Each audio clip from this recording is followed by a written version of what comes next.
Rose apple, water apple, இந்த பழம் பற்றி இன்னைக்கு நான் பேச போகிறேன். எப்படி இருக்குன்னா சூப்பர் இனிப்பாக இருக்கு.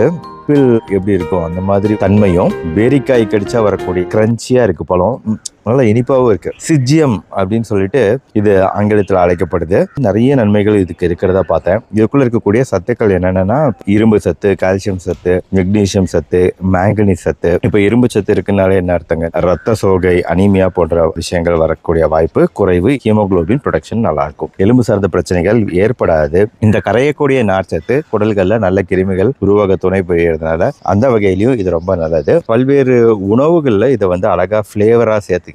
ஊறுகாய், சட்னி செஞ்சு சாப்பிடலாம். ஜெல்லி செய்யறீங்க அப்படின்னா இது ரொம்ப பயன்படும். இன்னொரு முக்கியமான விஷயத்துல இருக்கக்கூடிய நீர் சத்துனால டீஹைட்ரேஷன், உடம்பில் நீர் வறண்டு போதல் பிரச்சனையும் குறையும். இதுல இருக்கக்கூடிய செலினியம் சத்தும் ஜிங்க் சத்தும் நம்ம தோள்களோட ஆரோக்கியம், முடிகளோட ஆரோக்கியத்துக்கு நல்லது. இந்த மரத்துல நிறைய காய் காய்ச்சி